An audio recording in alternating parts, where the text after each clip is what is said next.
Yeah, that's a good question. So in my opinion, I'm seeing a lot of what have historically been separate logistics functions coming together more closely than ever before. There have been opportunities in the past to bring together, obviously routing and mobile are two good examples that have been together for a while, but working with a lot of our customers, there are opportunities and a need to bring together, for example, a WMS with dynamic scheduling, right, for home delivery. And the term, the Internet of Things is coming to life, right? So things are really getting more intertwined than they were, which is giving us and our customers more information to make more powerful decisions. So I think that's definitely one trend that we're seeing. A lot of retailers especially, they're trying to elevate their customer service, but do it in a way that they don't impact their operations too negatively, right? So, and the timeline they have for making those critical decisions is compressed. So it's at the point of, do I have the inventory on hand? Is it available? Is it in transit? Can I, at this time, commit a level of service or a time window to my customer and honor that commitment, right? So I agree, it's all about data and information, right? That space in particular is really evolving. There's been a lot of excitement and attention put towards it lately. A lot of companies are interested, but they haven't done much. But I will say there are a few that are really leading the way, right? So I think they're raising the bar. I think they're going to be out on the forefront, and what they're doing today will kind of be the table stakes moving forward. Technology makes it all possible. So it's enabling the ability to make those commitments to your customers and honor those and keep those without impacting your operation. It's same day optimization. 5 to 10 years ago, we were talking about how can we go from an all-day window to a 4-hour to a 2-hour. Well, now it's still that, but it's even making that commitment for same day, right? It's the tightly integrated mobile. Now that we have more affordable and more robust mobile technology, integrating that to make those real-time decisions and the supply chain's moving as fast as ever. And like I said, without the technology, none of that would be possible. I see a lot of our customers struggling, that may not be the best word to use, but trying to figure out how do they price this service, right? I think the ones I've worked with closely, they have had positive feedback, and they're realizing that even at point of sale, if they're offering, I can give you a more narrow delivery window if you're willing to pay a premium for that. I can offer you an additional service if you pay the premium for that. And they're seeing their customers are responding well to that. So in addition to elevating their level of service, they're recognizing revenue that they really didn't chase before. They didn't really know that it was there, and it's coming to life for them, so that's good.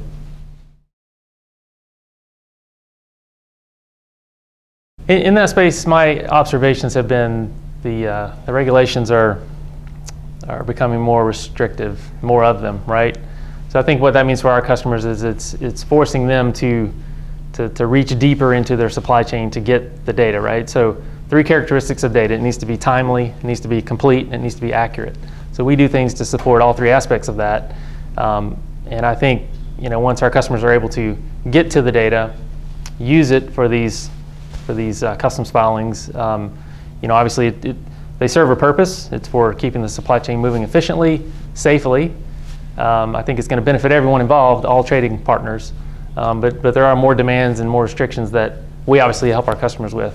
And to Ed's point this morning, when you have so many countries with specific requirements and regulations, as an individual shipper, forwarder, it's nearly impossible to handle all that to the scale that it's required. So that's where we play a huge role.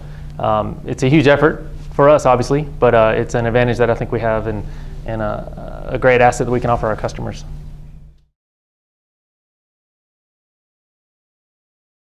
Yeah, mobile's been around for a while, but I think it's really blossoming now.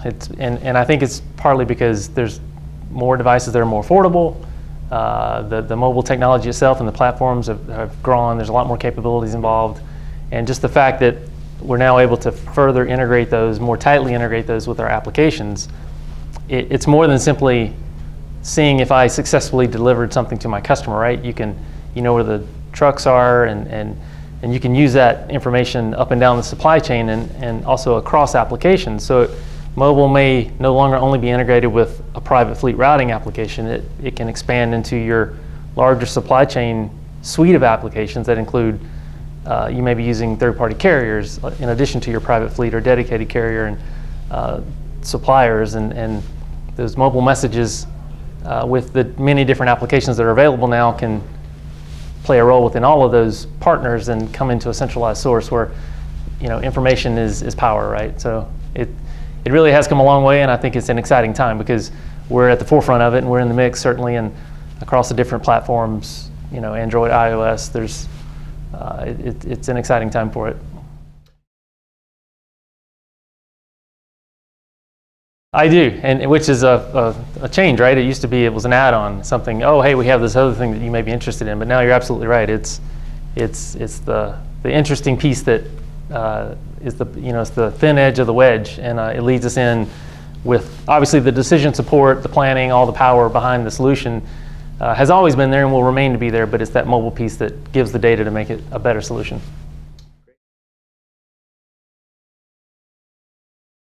I think those applications originally were intended to solve a problem in the supply chain for scheduling and coordinating inbound shipments, outbound deliveries, understanding that, hey, I do have a trailer in this particular space in my yard. But beyond that, I don't think people were really realizing the value of what those applications can do. Now what I'm seeing is they're evolving into more of not just I have a trailer coming in or there's a trailer sitting in the yard. It's what's in that trailer. Which customer has goods in that trailer? What purchase order is related to what's in that trailer? And that's powerful. So you can almost use it. One good example is, frankly, you can use that as an expansion of your storage capacity. It's in your supply chain, though it's not necessarily within your four walls, right? But you know where it is. You can take action on that.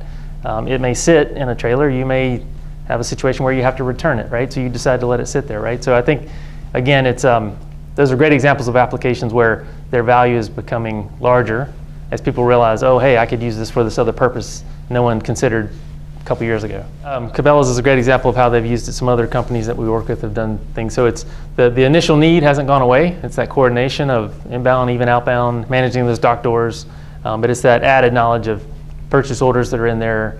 What are the goods? What do I need to do with them? There's also a security play to it.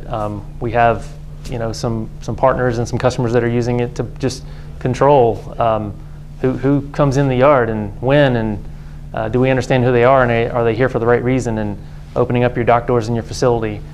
So it's scheduling, coordinating the knowledge of what are the goods and what do I need to do with them and when, but also controlling the environments as well.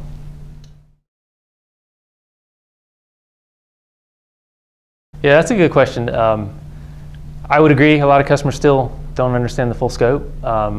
Frankly, Descartes, we probably every day realize that, oh, hey, wow, we have this cool thing that we could use for something else, right? I think it started with a basic way to provide messaging related to individual shipments, right?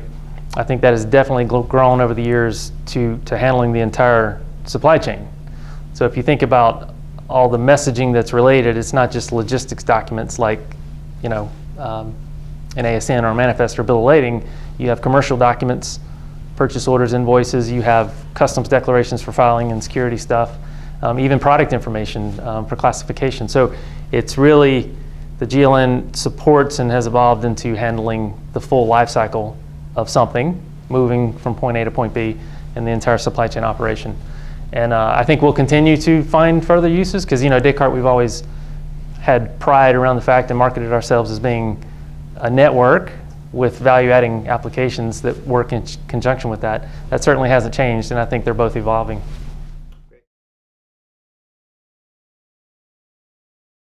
For me, I've been at this for a while. I've been in this space my entire career, working in logistics and supply chain on the software side. For me, it's exciting to see a vision that we've had for a long time really coming together. And what I mean by that is the true amalgamation of applications across different parts of the supply chain. So 10, 15 years ago, it was routing, or it was transportation management, or it was supply chain visibility. And now those lines are really getting blurred, and it's coming together. And it's enabled by technology, right? The mobile piece that we've mentioned, the messaging and the network that holds it all together, and the functionality in the applications that are starting to reach out and touch the other applications. That's exciting to me because it's solving real world problems for our customers. We've always wanted to be a single source of solutions for our customers, and I think we can do that today better than ever.